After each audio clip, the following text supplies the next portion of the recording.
진짜 우리 박영호 장로님 진짜 찬양 잘하셔요. 네. 좋습니다. 여러분이 공부하실 때 그 주일에 미리 받아 가지고 가셔서 한 몇 번 이렇게 먼저 읽어보고 오시면 훨씬 더 도움이 잘 될 거예요. 여기 수요일에 오셔서 처음 같이 이렇게 듣고 공부하시면 아무래도 내용이 명확하게 이해가 되지 않는 상태에서 문제를 푸는 거기 때문에 이해도에서 조금 떨어질 수 있습니다. 그래서 집에서 먼저 몇 번 읽어오시면 훨씬 더 도움이 되리라 생각이 듭니다. 자, 읽어오는 것을 전제해서 제가 문제를 푸는 거예요. 1번 보겠습니다. 자비가 질문하는 내용들은 무엇입니까? 뭐를 질문했죠? 가족들이 있느냐? 또는 가족을 왜 데리고 오지 않았느냐? 왜 같이 순례길을 떠나지 않았느냐? 이 질문을 한 거죠. 이 질문을 받았을 때 크리스천의 마음이 어땠을까요? 뜨끔했겠죠.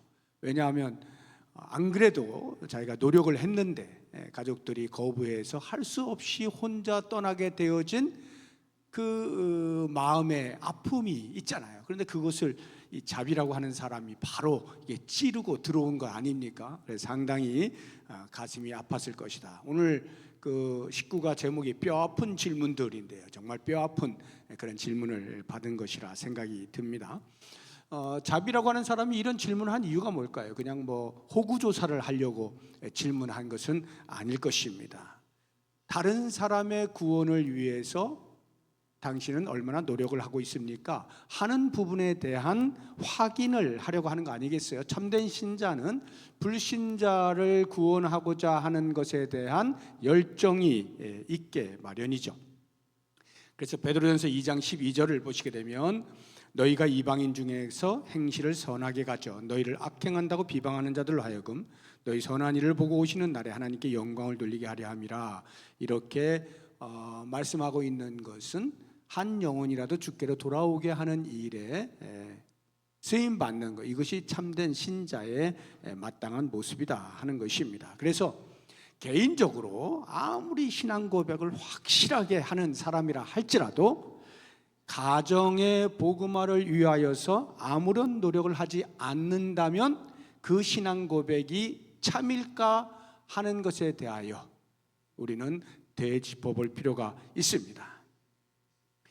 영혼을 구원하는 궁극적인 사역의 핵심은 하나님이시죠. 그러니까 우리의 소관은 아니에요. 구원이 우리가 뭐 어떻게 해서 한 영혼을 구원시킬 수 있고 하는 것은 아닙니다. 하나님의 사역이죠. 그러나 한 영혼을 긍휼히 여기고 복음을 전하고자 하는 영혼 구원의 관심은 우리도 얼마든지 할 수 있는 것이죠.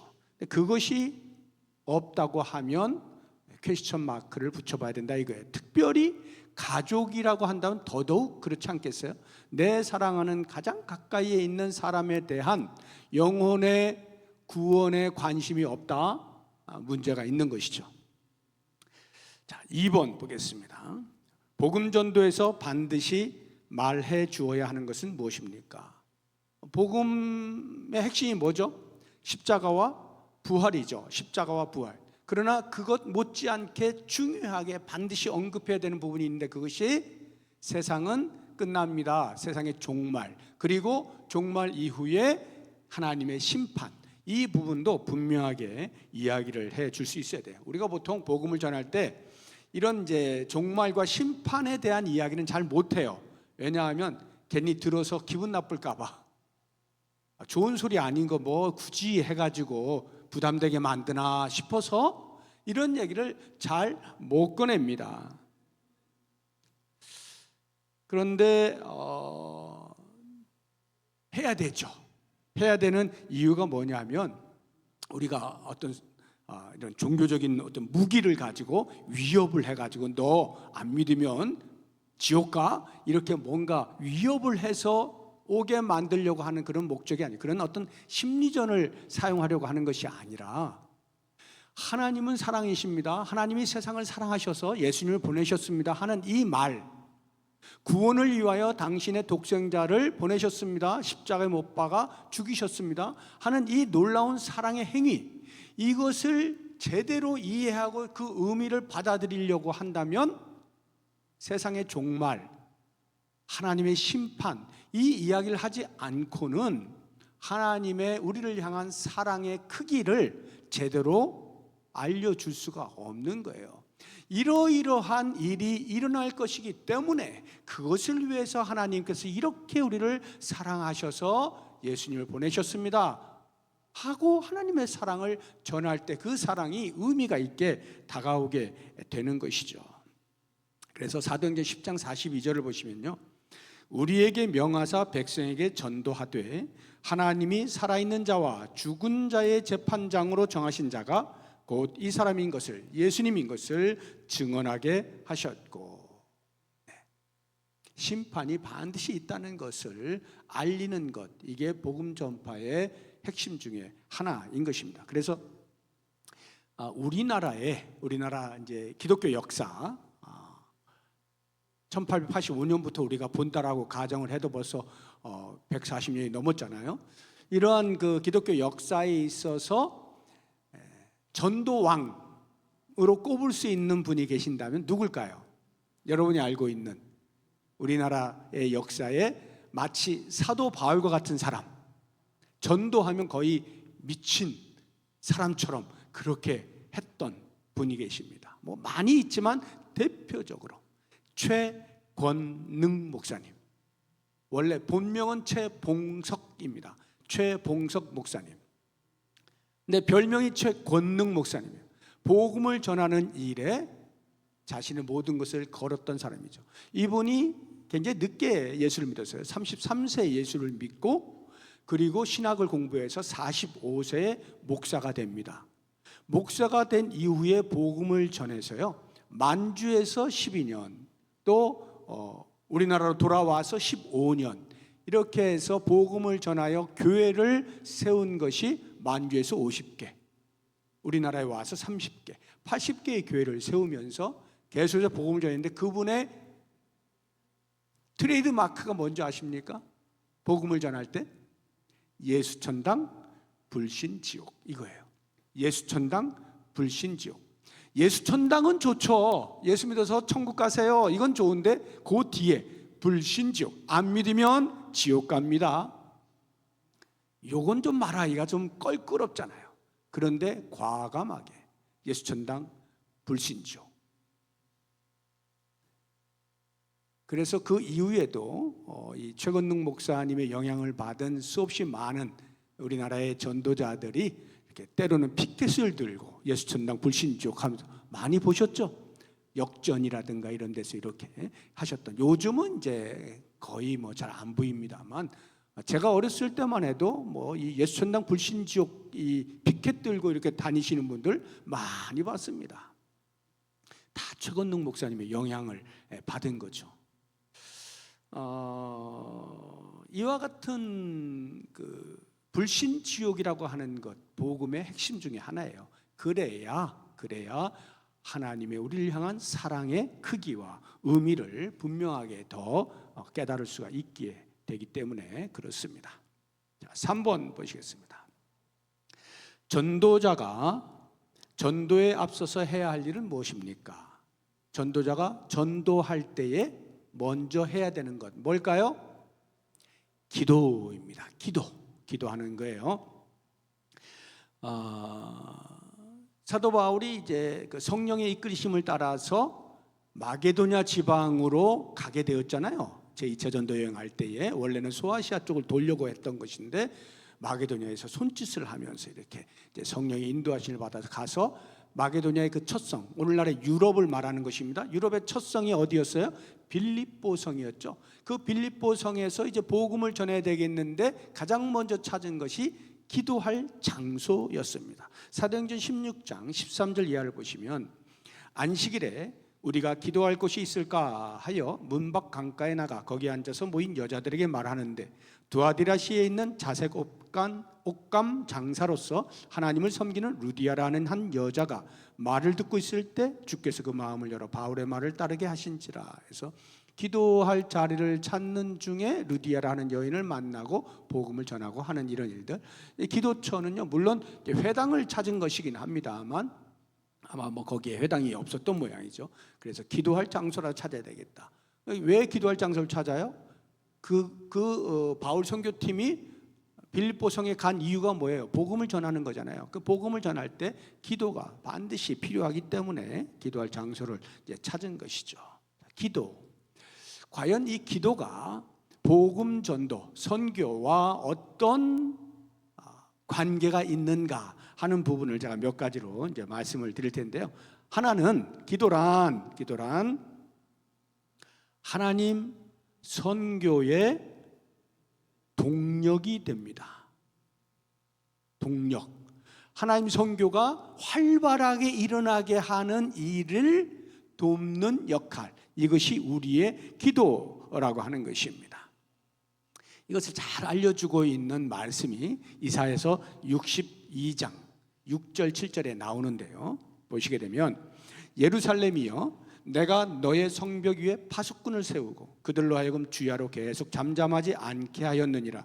너희 여호와로 기억하시게 하는 자들아 너희는 쉬지 말며 또 여호와께서 예루살렘을 세워 세상에서 찬송을 받게 하시기까지 그로 쉬지 못하시게 하라. 하나님께 계속 말을 해서 하나님이 쉬지 못하시도록 하는 파수꾼의 역할을 하라고 말씀하십니다. 잘 생각해 보세요. 파수꾼이 하나님께 하나님 이렇습니다 저렇습니다 계속 알리는 거예요. 뭐를 알리냐면 하나님 당신의 일을 하셔야 되지 않겠습니까? 이렇게 당신 일을 하셔야죠. 혹시 잊으신 거 아니에요? 제가 계속해서 기억나게 해드릴게요. 당신의 일을 하세요. 하나님의 선교, 하나님의 일이라는 하나님의 선교를 말하는 거예요. 백성들을 구원하는 일을 말하는 겁니다. 혹시 그거 잊으신 거 아니에요? 제가 다시 알려드릴게요. 끊임없이 말하라고 이야기를 하고 있는 것입니다. 우리 하나님께서 기억력이 없으실까요? 우리야 나이가 들면 깜빡깜빡하고 금방금방 잊어버리고 뭐 건망증도 생기고 뭐 심해지면 치매도 생기고 뭐 이러는 것인데요. 하나님은 그런 분이 아니시죠. 기억을 못하실 것이 없는 분이에요. 하나님께서 백성들을 구원하시겠다 작정하시면 그 일은 한치의 착오 없이 제때에 정확하게 당신의 일을 행하시는 분이에요. 그런데도 불구하고 우리에게 하나님이 혹시 잊으실까? 내가 혹시 잊을지 모르니까 너희들 나한테 말 좀 해줘라. 계속 말 좀 해줘 라고 하면서 마치 우리는 보통 아주 중요한 일을 해야 되는데 깜빡했을 때 누군가 옆에서 그거 하셔야죠 라고 이야기해주면 얼마나 고마워요. 하나님께서 마치 우리의 기도를 그렇게 당신의 거룩한 일을 하는데 깜빡할까? 너희가 나에게 기억나게 해줬구나. 참 고맙다 라고 하시는 것처럼 말이죠. 그러실 분이 아닌데도 마치 그러시는 것처럼 우리의 기도를 필요로 하시는 것처럼 그렇게 말씀하신다 이 말이에요. 야 정말 고마워. 나 알게 해줘서 고마워. 기억나게 해줘서 고마워. 쉬지 않고 계속 일할 수 있게 주어서 고마워. 이렇게 말씀하니 우리의 기도가 하나님의 일, 하나님의 선교, 인간을 구원하시고자 하는 하나님의 거룩한 일을 완성하는 일에 동력이 되게 하신다. 이렇게 말씀하신 거예요. 그러니까 우리가 기도를 쉬면 안 되겠죠. 두 번째, 하나님의 선교에 동참하는 거예요. 기도라고 하는 것이 하나님의 선교에 동참하는 거예요. 하나님께서 우리 인간을 구원하실 때 우리의 도움이 필요하실까요? 하나님께서 인간을 구원하시려고 할 때 우리가 기도하지 않으면 하나님이 못하시나요? 그런 거 아니죠. 그런데도 불구하고 우리의 기도하라고 하셔요. 에스겔서 한번 보겠습니다. 36장 35절 이하를 보시면 이렇게 나와요. 사람이 이르기를 이 땅이 황폐하더니 이제는 에덴 동산같이 되었고, 여기 황폐했다는 것은 북이스라엘이든 남유다든 이제 하나님을 제대로 안 믿어가지고 심판의 막대기로 이웃 나라가 쳐들어와서 멸망시킨 거잖아요. 그런데 그 다음 다시 구원해 주시겠다는 거예요. 이제는 에덴 동산같이 되었고 황량하고 적막하고 무너진 성읍들의 성벽과 주민이 있다 하리니 너희 사방에 남은 이방 사람이 나 여호와가 무너진 곳을 건축하며 황폐한 자리에 심은 줄을 알리라. 이게 무슨 말이냐 하면, 인간이 하나님을 영화롭게 하지 않아서 우상 숭배하고 해서 하나님의 심판을 받았는데, 하나님은 당신의 약속에 스스로 신실하여서 당신의 백성들을 다시 회복시켜 주시겠다는 말씀이에요. 그런데 그 말씀을 보면 나 여호와가 말하였으니 이루리라 해놓고 그 다음 절 보시면 주 여호와께서 이같이 말씀하셨느니라. 그래도 이렇게 노란 글씨 크게 써 있죠. 이게 굉장히 중요한 말이에요. 그래도 이스라엘 족속이 이같이 자기들에게 이루어 주기를 어떻게 해야 된다고요? 내게 구하여야 할지라. 하나님이 하실 건데 그래도 너희들 나한테 하나님 우리 좀 살려주세요 라고 기도하라고 말하고 있는 거예요. 내가 그들의 수요를 양떼같이 많아지게 하되 제사 드릴 양떼 곧 예루살렘이 정한 절기의 양무리 같이 황폐한 성읍을 사람의 때로 채우리라. 그리한즉 그들이 나를 여호와인 줄 알리라 하셨느니라. 분명히 하나님께 회복시켜 주실 것인데 그 회복시켜 주시는 과정에서 우리의 기도를 기다리시는 거예요. 우리의 기도를 요청하시는 거예요. 여기 그래도라고 하는 이 말, 이 말에 순종한 선지자가 있습니다. 다니엘 선지자예요. 다니엘, 남유다의 멸망 이후에 포로로 끌려가잖아요. 바벨론에 포로로 끌려가잖아요. 그리고는 70년 후에 다시 고향으로 돌아오게 하시겠다라고 하는 약속의 말씀을 예레미야 선지자를 통하여 하시잖아요. 그 책을 봅니다. 그리고는 거기에 동참을 하는 거예요.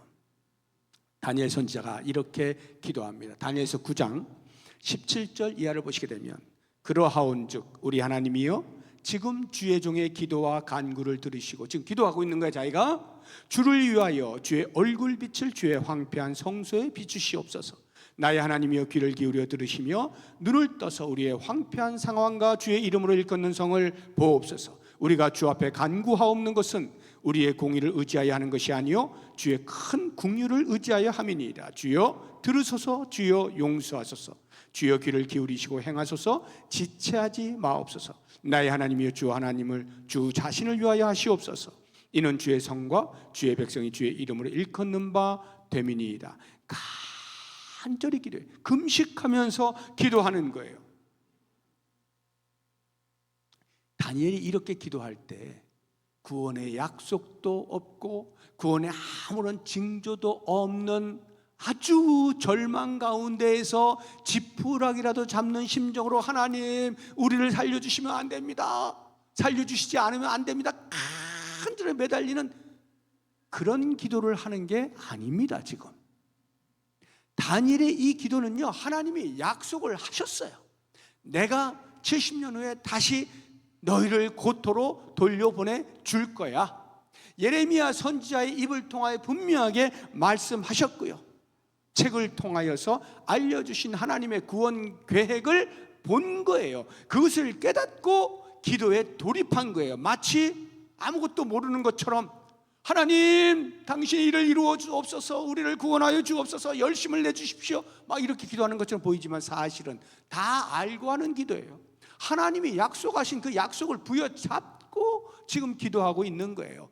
그래도 너희가 기도하여야 할 것이라, 이 말씀에 다니엘 선지자가 오롯이 순종하여서 그렇군요, 하나님이 다 하시는군요, 70년 후에 다시 고토로 돌려보내실 계획을 다 가지고 계시군요, 그래도 기도하라 하셨으니 제가 기도합니다 하고 이렇게 기도하고 있는 거예요.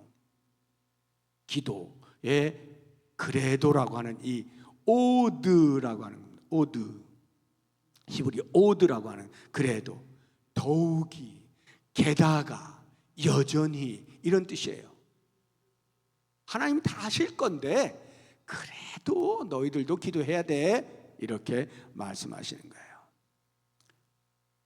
야, 내가 너희들 구원하는데 나만 할 수 있어? 너희들도 따라 해야지.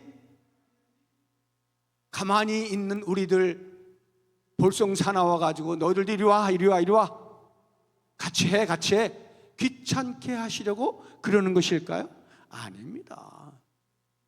왜 하나님께서 우리에게 기도를 요청하실까요? 왜 우리의 기도, 너희도 기도해야지 라고 하실까요? 이 부분을 세 번째에서 같이 한번 살펴보려고 하는 거예요. 왜?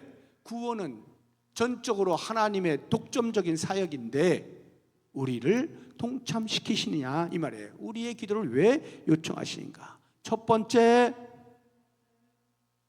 왜 동참시키시는가? 첫 번째, 기도하는 중에 우리는 하나님의 마음을 알게 되기 때문이에요.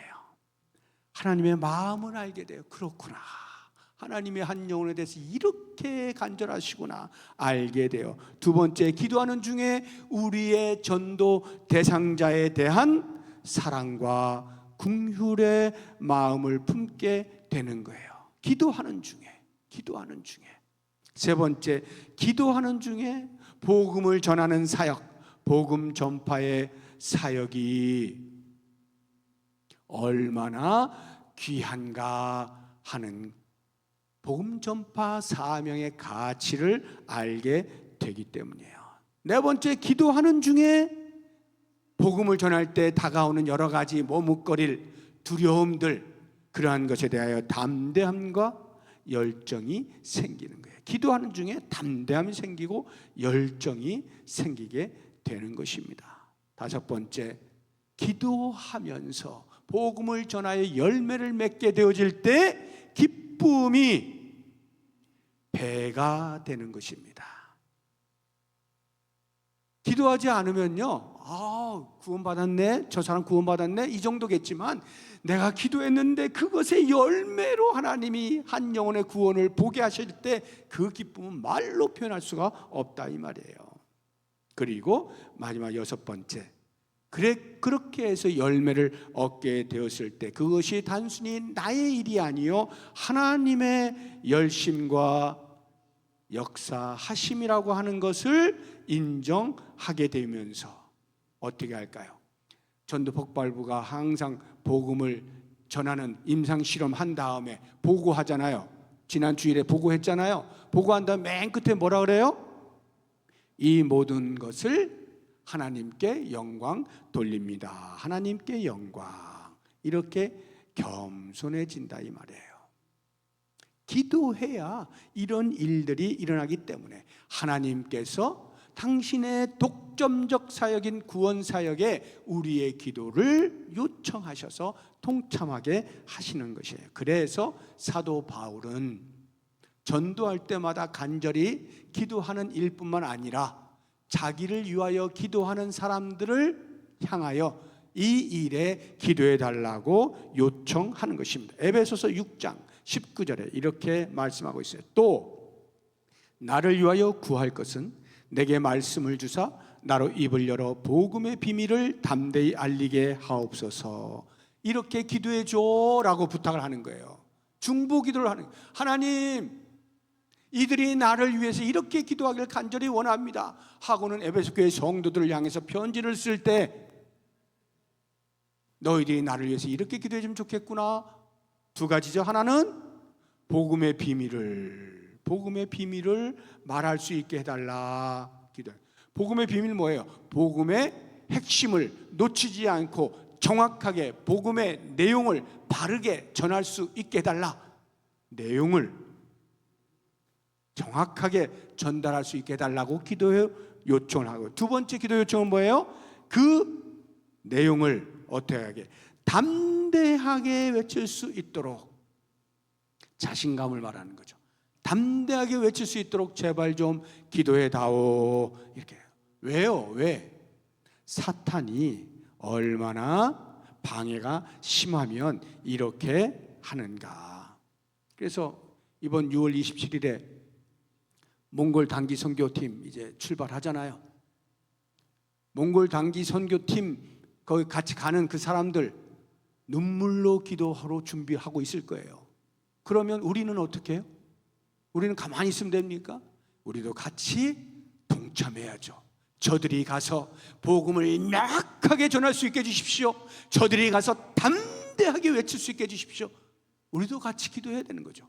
그렇게 하면서 선교가 현장에서 또는 파송교회에서 같이 이루어져서 열매를 맺을 수가 있게 되는 것이죠. 4번, 복음을 거부하는 근본적인 이유는 무엇입니까?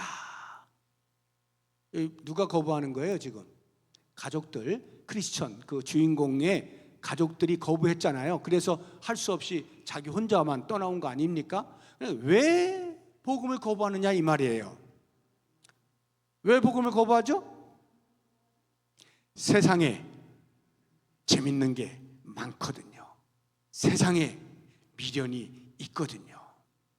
베드로전서 4장 3절에 보면 너희가 음란과 정욕과 술 취함과 방탕과 향락과 무법한 우상 숭배를 하여 이방인의 뜻을 따라 행한 것은 지나간 때로 족하도다. 예수 믿기 이전에는 이러한 일들로 가득한 세상이에요.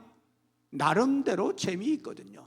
물론 고해와 같은 세상을 살아갑니다만 그 가운데서도 향락에 빠져서 이 세상이 좋사오니 하고 살아가는 것이죠.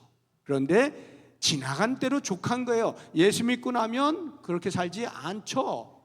미래를 바라보고 사는 거예요. 그러면 예수를 알지 못하는 사람들, 그들이 왜 복음을 거부해요? 이 세상에 미련이 있기 때문에 그런 것이죠. 대표적인 사람이 누굽니까? 아브라함의 조카 롯, 그리고 롯의 아내, 그 두 사람이 대표적으로 세상에 미련을 두고 있는 모습을 우리는 창세기에서 만나볼 수 있어요. 창세기 19장 16절에 보면 소돔 땅에 이제 하나님의 심판이 임할 것이니까 롯에게 너는 가족들 함께 다 데리고 빨리 도망쳐라고 하는데 롯이 어떻게 하느냐 하면 19장 16절 보시면 그러나 롯이 롯이 지체를 해요. 그러니까 천사가 강제로 손을 붙잡고 그 가족들을 끌어내는 거예요. 롯이 왜 지체해요? 뒤가 자꾸 땡기는 거죠. 내가 소돔에서 나름대로 위치가 올라가고 거기서 나름대로 정착을 해가지고 제법 살만해졌는데 왜 자꾸 두리번 거리는 것이죠. 자, 그러면 롯의 아내는 어떨까요? 롯의 아내, 창세기 19장 26절을 보시게 되면 롯의 아내는 뒤를 돌아보았으므로 소금 기둥이 되었더라. 나가는 과정에서 뒤를 돌아봐요. 소돔 땅을 다시 쳐다봐요. 왜요? 미련이 있다니까. 미련이 남은 거예요. 저기서 잘 살고 있었는데 왜 우리를 이렇게 나오게 해가지고 미련을 버리지 못하고 뒤를 돌아보는 순간 소금 기둥이 되어버렸죠. 그래서 이 세상에 대한 미련을 가진 대표적인 두 사람, 롯과 그 아내입니다. 그런데 여러분, 이 세상의 즐거움, 세상의 부귀, 영화, 행복, 건강, 이러한 것들은요 영혼 구원에 아무런 도움이 되지 못해요. 이 사실을 깨닫지 못하는 한 복음에 관심을 가질 수가 없죠. 이러한 것들이 영혼 구원에 도움이 되지 못한다는 사실을 알게 되어지는 것은 우리의 옛사람의 스스로의 모습으로는 도저히 안 돼요. 성령의 역사를 통해서 딱딱한 마음이 부드러워졌을 때 비로소 세상이 아닌 내세에 관심이 있게 되어지고 복음을 들을 준비가 되게 되죠. 5번 보겠습니다. 전도자의 삶과 그 메시지는 어떤 관계가 있습니까? 그 메시지가 뭐예요? 복음을 말하는 거예요. 그러니까 전도자의 삶과 복음 어떤 관계가 있느냐 이 말이에요. 복음은요 어마어마한 파워가 있습니다.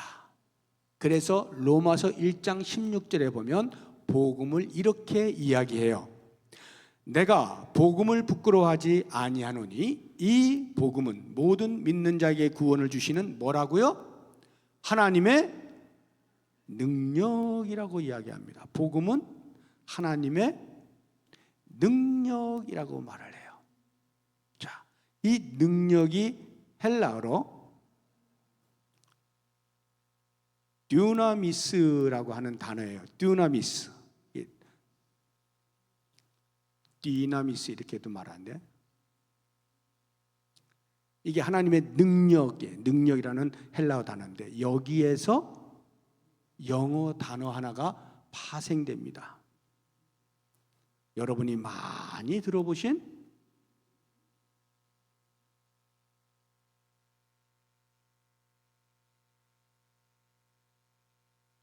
다이너마이트, 쿵 터지는 다이너마이트.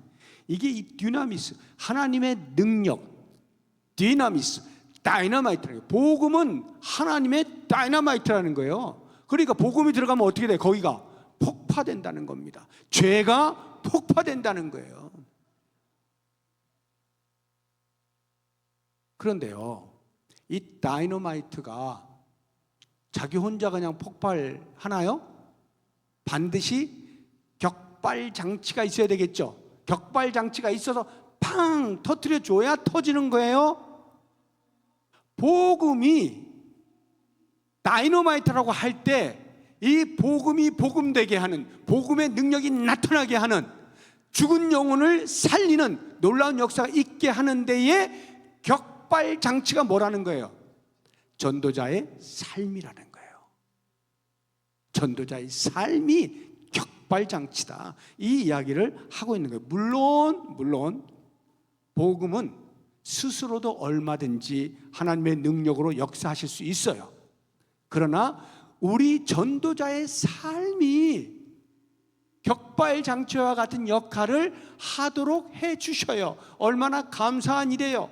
그래서 우리가 만약에 제대로 살지 못하면서 복음을 전하면, 적어도 이제 관계 전도에 있어서 그렇습니다. 관계 전도, 서로 잘 알고 있는 그런 상태에서 복음을 전하려고 하는데 내 삶이 전혀 영향력을 미칠 만한 그런 삶이 아니에요. 그런데 복음을 전해. 그러면 어떻게 돼요?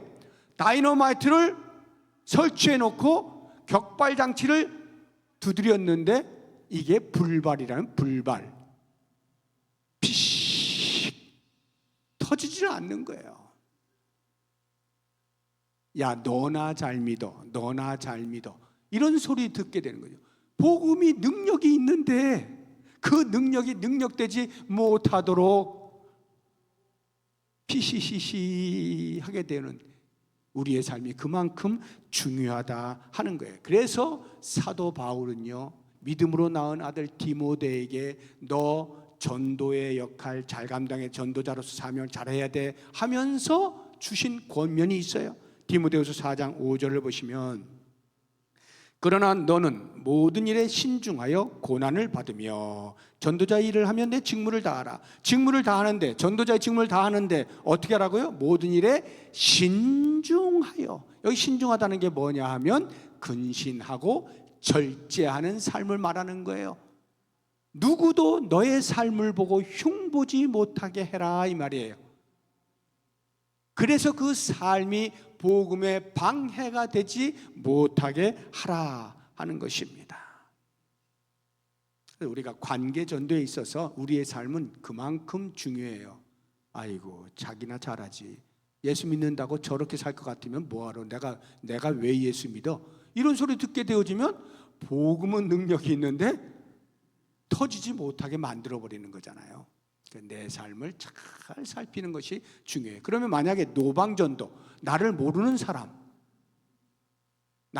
사람에게 복음을 전할 때는 이게 어떤 영향을 미칠까요? 나를 모르니까 뭐 내가 어떻게 살았는지 전혀 모르잖아요. 상관없잖아요. 그래서 복음을 전하기만 하면 되죠. 물론 됩니다.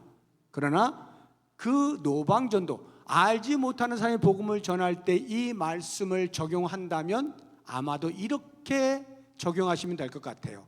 적어도 복음을 전할 때 비록 내가 그 사람을 알지 못하지만 내가 복음을 전하는 나의 태도, 말투, 표정, 이런 것들이 복음을 복음되게 할 수 있지 않겠는가. 반대로 이야기하면 내가 거만해요. 말투가 믿으면 믿고 말라면 말고 네 맘대로 해. 나는 너 좋으라고 한 말이지 아쉬울 거 하나도 없어. 이런 듯한 표정, 또는 뭔가 역전 같은 데 이렇게 가보면 그 이단이라고 하는 사람들 이렇게 보면 뭔가 이상해. 기분이 굉장히 이상하잖아요. 그 보면 눈동자가 흐릿흐릿하고 말이죠. 요런 거 안 좋은 거예요. 뭔가 또렷또렷하면서도 예의를 갖추고 분명히 복음을 전하고, 이런 모습들, 이럴 때 우리가 전하는 복음이 복음되게 할 수 있다, 이렇게 적용할 수가 있겠죠. 6번 보겠습니다. 크리스천은 자신의 연약함과 부족한 부분에 대해서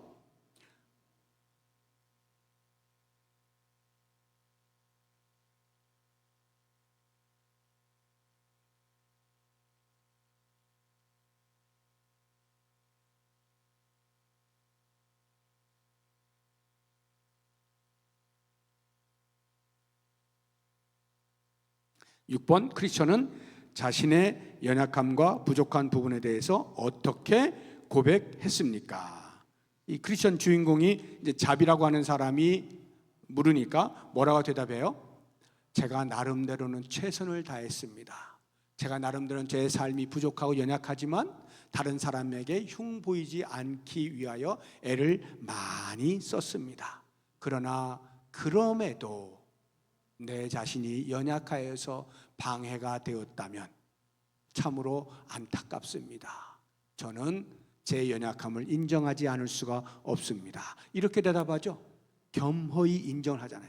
최선을 다해 노력했지만 그조차도 부족할 수 있는 연약함을 변명하지 않고 그대로 인정을 하죠. 예레미야서 14장 20절을 보면 이렇게 인정을 해요. 여호와여, 우리의 악과 우리 조상의 죄악을 인정하나이다. 우리가 주께 범죄하였나이다. 자기 연약함을 인정하는 게 왜 중요해요? 내가 연약하다라고 인정하게 될 때에 주의 도우심을 구할 수가 있게 되어지고, 그래서 더 자신을 살피게 되어지고 더 절제하려고 하고, 내 삶으로 인하여서 혹시라도 복음이 방해받지 않기 위하여 더 노력을 하게 되어지고, 그렇게 해서 복음이 전해지고 열매를 맺게 되어질 때 겸손하게 되죠. 내가 한 일이 아니죠. 나의 연약함조차도 사용하시는 주님 감사합니다 하고 하나님께 영광을 돌릴 수 있게 되는 것이죠. 7번, 크리스천은 전도에 노력을 기울였음에도 불구하고 식구들은 그를 반대하였다. 따라서 그들이 망하는 것, 그들은 식구들이에요. 가족들이 망하는 것, 멸망하는 것, 심판을 피할 수 없게 된 것은 누구의 책임이냐? 제가 복음을 전했어요. 복음을 들었어요. 그런데 그 사람이 복음을 듣고 거절했어요. 그러면 그 사람이 심판받는 것이 누구의 책임입니까? 이 질문이에요. 누구의 책임일까요? 복음을 듣고도 거절한 사람의 책임이에요. 복음을 전한 사람에겐 책임이 있을까요? 없을까요? 없습니다. 만약에 내가 복음을 전하지 않았어요. 그래서 누군가가 하나님의 심판을 받게 되었어요. 그러면 그 사람은 그들의 죄 때문에 심판받는 것이 당연해요. 그런데 그들에게 복음을 전하지 않은 나는 어떻게 될까요? 나도 역시 책임이 있어요. 이것을 오늘날의 법으로 이야기하면 부작위의 죄라고 말합니다. 부작위란 내가 해야 되는데 하지 않은 것에 대한 죄를 말하는 거예요. 하지 말아야 하는데 하는 것은 작위의 죄예요. 살인 하면 됩니까? 안 됩니까? 안 되죠? 그런데 해요. 이런 것은 작위의 죄예요.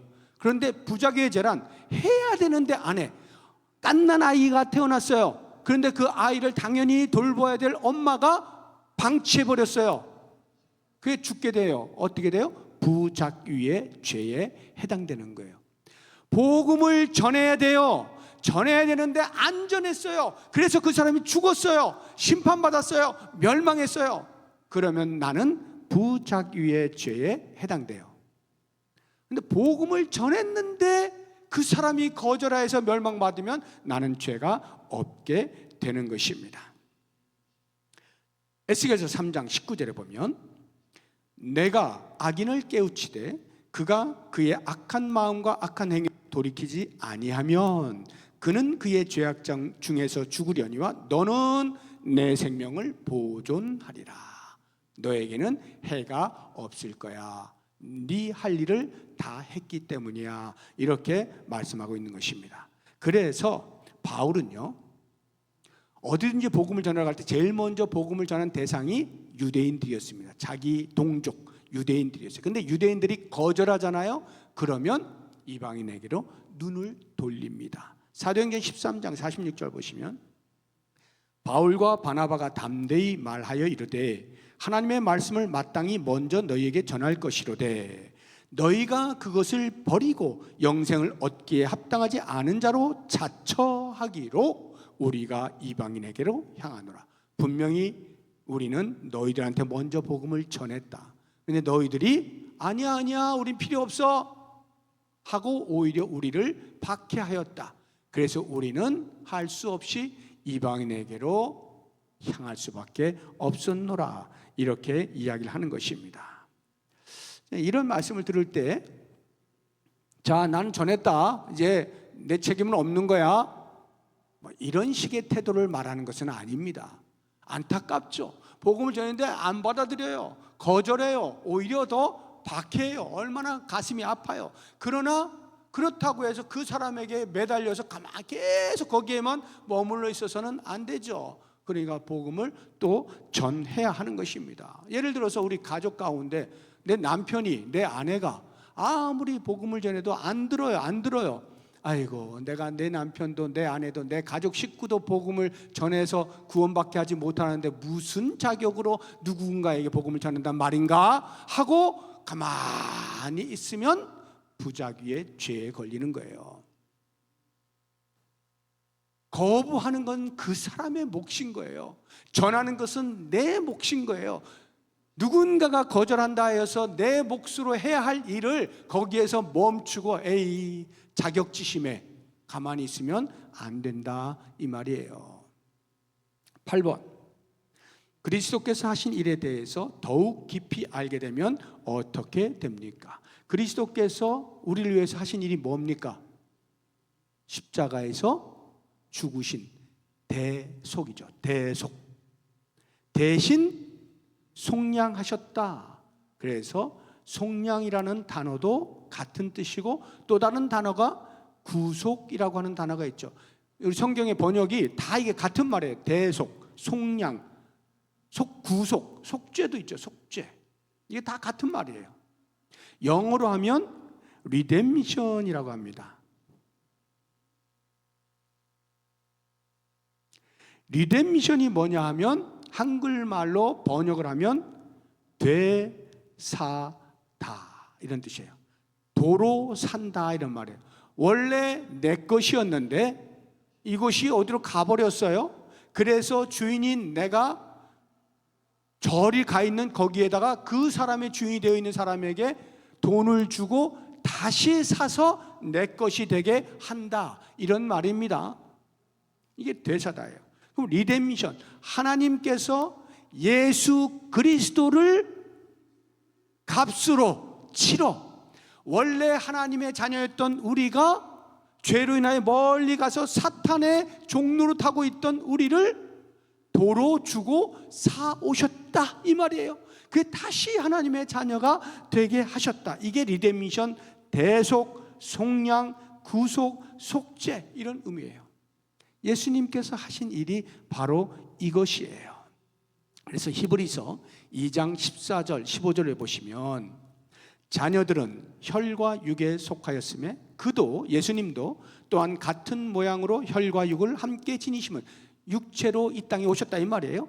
그렇게 하신 이유는 죽음을 통하여 죽음의 세력을 잡은 자 곧 마귀를 멸하십니다. 예수님께서 우리의 모든 죄를 어깨에 짊어지시고 십자가에 죽으심으로 사탄이 요구한 죄의 삭을 치러내셔서 더 이상 사탄이 힘을 쓰지 못하게 만드셨다 이 말이에요. 또 죽기를 무서워함으로 한평생 매여 종노릇하는 모든 자들, 우리 인간들을 놓아주려 하심이니 죄에서 해방되게 하셨다 이 말이에요.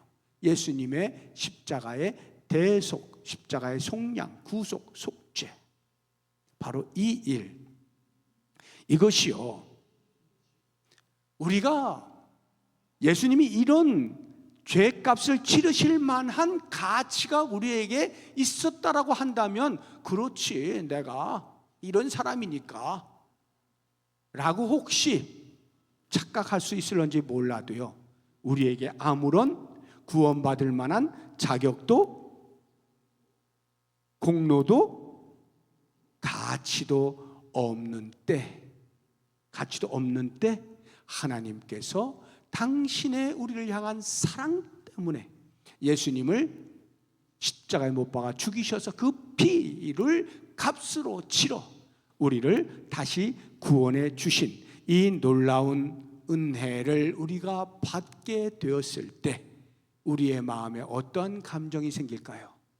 말할 수 없는 감사와 우리를 향하신 하나님의 사랑에 대한 주님 사랑합니다, 이 고백을 하지 않을 수 없게 되겠죠. 그래서 사도 바울이 에베소 교회 성도들을 위하여 기도할 때, 하나님, 이들이 제발 십자가에 죽으신 예수 그리스도의 우리를 향한 지극한 사랑을 깨닫게 해주세요 라고 기도합니다. 에베소 3장 17절 이하를 보시면, 믿음으로 말미암아 그리스도께서 너희 마음에 계시게 하시옵고 너희가 사랑 가운데서 뿌리가 박히고 터가 굳어져서 능히 모든 성도와 함께 지식에 넘치는 그리스도의 사랑을 알고 그 너비와 길이와 높이와 깊이가 어떠함을 깨달아 하나님의 모든 충만하신 것으로 너희에게 충만하게 하시기를 원하노라. 그리스도의 사랑의 그 깊이를 깨닫게 되어질 때 우리의 마음에 자연스럽게 나오는 감정이 주님 감사합니다, 주님 사랑합니다, 이렇게 된다 이 말이에요. 그래서 그리스도께서 우리를 위해서 하신 일에 대하여 알면 알수록 우리는 감사가 점점 커지고 사랑의 깊이가 더해질 수 있다 하는 것입니다. 마지막 9번, 성도가 교회를 통해 얻을 수 있는 은혜 가운데 중요한 것은 무엇입니까? 성도가, 우리가 이 교회 공동, 신앙 공동체 안에서 얻을 수 있는, 그러니까 머리이신 예수님께서 우리에게 제공해 주시는 수없이 많은 것들이 있죠. 그 가운데 한 가지를 이야기하라고 하면 데살로니가서 3장 16절에서 이렇게 우리에게 알려주고 있어요.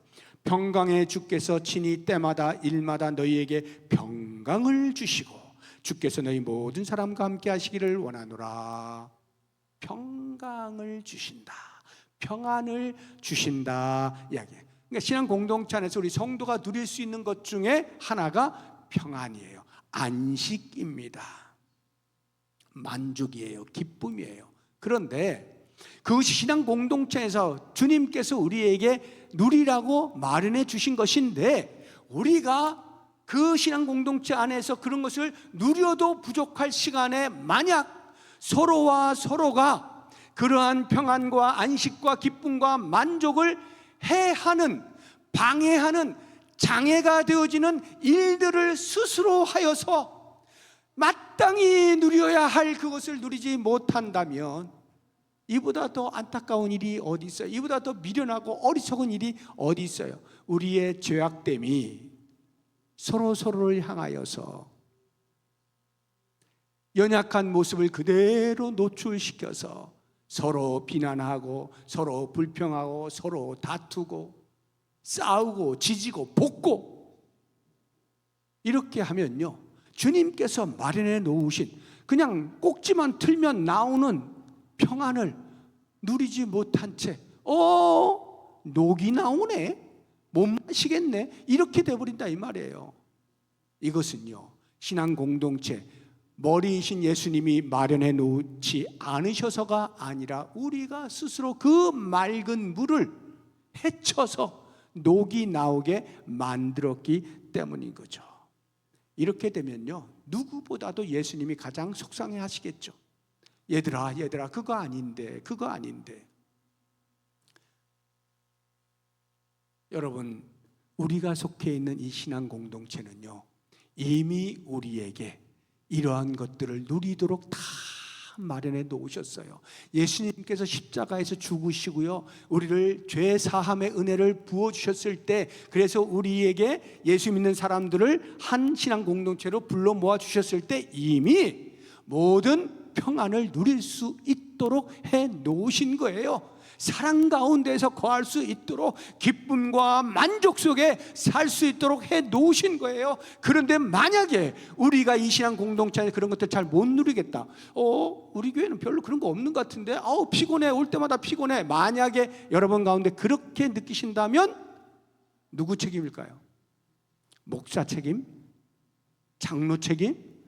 물론 없지는 않겠죠. 그러나 어느 누구의 책임이 아닌 바로 나의 책임이에요.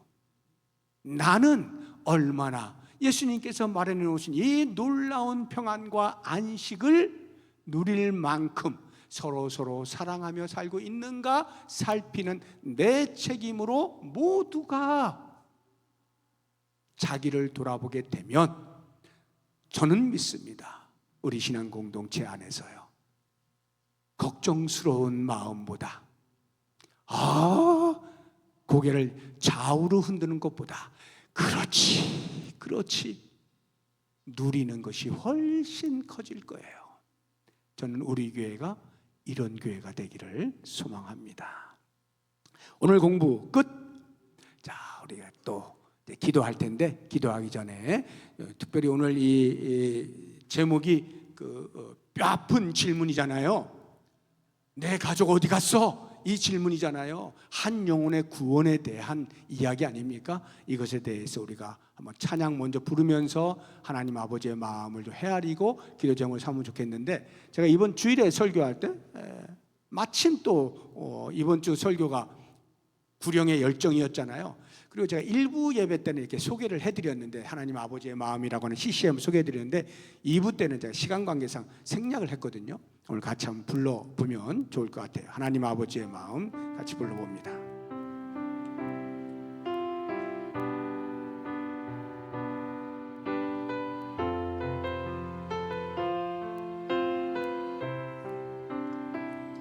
아버지, 당신의 마음이 있는 곳에 나의 마음이 있기를 원해요.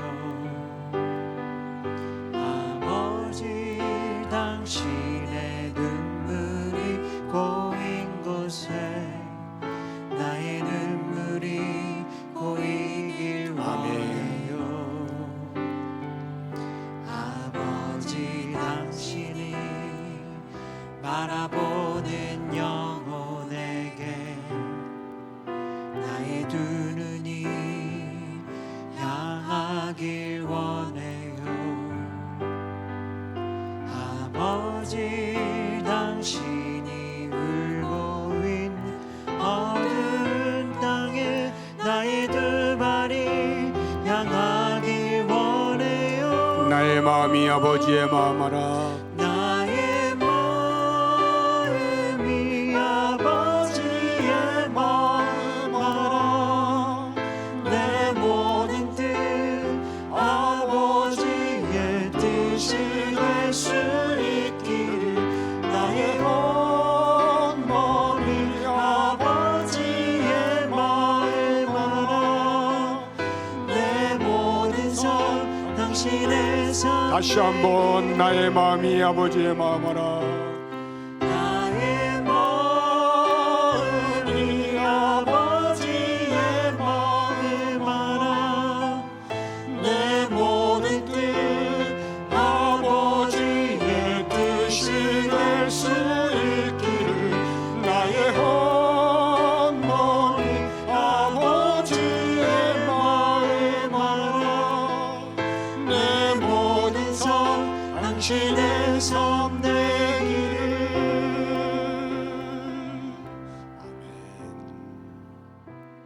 몇 가지 기도 제목을 드리겠습니다. 먼저 하나님, 나에게 구령의 열정을 주시옵소서.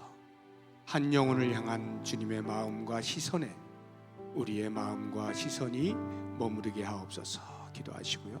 두 번째로 내 가족과 내가 알고 있는 사람들, 내 전도 대상자의 구원을 속히 이루어 주옵소서. 하나님께서 우리의 기도를 기다리고 계십니다. 세 번째로 이제 몽골 단기 선교가 출발하게 되는데요. 그 선교팀의 복음 전도 사역을 통해서 몽골 땅에 생명의 역사가 있게 하옵소서 기도하시고요. 이제 6월입니다. 우리나라를 주님 다스려 주시옵소서. 나라를 위한 기도 이렇게 함께 통성으로 기도하겠습니다. 하나님 아버지 감사합니다. 오늘도 말씀을 통하여 우리에게 구령의 열정을 불러일으켜 주신 것 감사합니다. 한 영혼을 향하여 하나님께서 눈물을 머금으시고 안타까이 여기시며 마음을 쏟으시고 시선을 집중하시는 모습을 우리가 봅니다. 외면하지 않게 하여 주옵소서. 하나님의 마음에 나의 마음이 있기를 원하고 하나님의 시선에 나의 시선이 머물기를 원하고 하나님이 안타까이 여기시며 눈물을 흘리는 곳에 내 눈물이 있기를 원하며 하나님이 두시는 그곳에 나의 발걸음이 옮겨지기를 원합니다. 그리하여 한 영혼을 구원하고 하나님께서 기뻐하시는 것처럼 우리도 하나님의 선교에 동참하는 것을 기뻐하며 맡겨주신 거룩한 복음 전도의 사명을 잘 감당할 수 있도록 도와주시옵소서. 아버지, 내 가족 가운데 내가 알고 있는 사람들 가운데 내가 기도의 제목으로 삼으며 전도 대상자로 삼고 있는 그들에게 예수 그리스도를 통한 구원의 역사가 속히 일어날 수 있도록 도와주시기를 원합니다. 하나님께서 하시는 거룩한 구속의 사역 속에 나의 기도를 간절히 기다리고 계시는 것을 알고 이제도 주 앞에 아뢰옵나니 주여 하실 일을 다하여 주시옵소서. 하나님의 거룩한 선교를 멈추지 말고 쉼없이 이루어 주시옵소서. 한 영혼을 향한 주의 간절하고 안타까운 마음을 우리의 기도를 통하여 이루어내므로 아름다운 열매를 주렁주렁 맺어 주시옵소서. 아버지, 우리 교회가 6월 27일부터 8일간 몽골 단기 선교를 떠나게 됩니다. 주님, 직접 선교팀으로 참여하는 자들이 열심을 다하여 준비하고 기도하면서 준비하고 떠나게 될 때 주님이여 이곳에 남아 함께 후원하며 선교에 동참하는 모든 성도가 기도로 동참할 수 있도록 역사하여 주옵소서. 그리하여서 그 몽골 땅에 아름다운 생명의 역사가 우리가 지날 수 있게 하여 주옵소서. 그리스도의 계절이 오게 하여 주시옵소서. 우리를 통하여 일어날 수 있기를 원하며 우리가 아닐지라도 또 누군가에 의하여서 복음의 열매를 반드시 맺어 주시옵소서. 복음의 역사가 이 땅에 충만히 일어났던 것처럼 몽골 땅에도 일어날 수 있도록 우리를 사용하여 주시옵소서. 아버지, 이 나라를 위하여 기도합니다. 주의 다스리심을 구합니다. 하나님을 알든지 알지 못하든지 위정자들이 하나님의 일반 은총 가운데에서 선한 양심을 갖게 하여 주시고 공동의 선을 위하여 수고하고 애쓸 수 있도록 도와주시기를 원합니다. 그리하여 하나님의 뜻이 이루어지게 하여 주옵시고 수없이 많은 그리스도인들이 간절한 마음으로 주의 다스리심을 구할 때 우리 민족이 주의 손에 이끌림 받게 하여 주시고 단순히 물질적으로 부강한 나라가 아니라 도덕적으로 윤리적으로도 깨끗한 나라가 되며 하나님의 뜻을 이루어드릴 수 있는 귀한 나라로 우뚝 설 수 있도록 역사하여 주셔서 온 열방 가운데에서 하나님의 다스림을 받는 나라의 모습을 분명히 보일 수 있도록 도와주셔서 하나님의 선교에 앞장설 수 있는 귀한 나라로 거듭나게 하여 주시옵소서. 이제 삶의 현장으로 나아갑니다. 하나님 함께하여 주시옵소서. 주님의 이름으로 기도드립니다. 아멘. 하나님 아버지 감사합니다. 한 영혼을 향한 주님의 마음을 헤아립니다. 한 영혼을 향한 주님의 시선을 봅니다. 한 영혼을 향한 주님의 눈에 담긴 눈물을 봅니다. 우리의 마음이, 우리의 시선이, 우리의 눈물이 한 영혼을 위하여 흘려지게 하여 주시고 영혼 구원을 위하여 주님의 선교에 동참함으로 귀한 열매를 꼭 맺는 일에 쓰임받는 우리 모두가 되게 하여 주시옵소서. 예수 그리스도의 이름으로 기도하오며 이제는 우리 주 예수 그리스도의 은혜와 하나님의 사랑과 성령의 교통하심이 주의 말씀을 듣고 배우고 익혀 우리의 삶에서 전도자의 사명을 바르게 감당하기로 다짐하며 나아가는 주의 백성들 머리머리 위에 이제로부터 영원토록 함께 있을지어다. 아멘.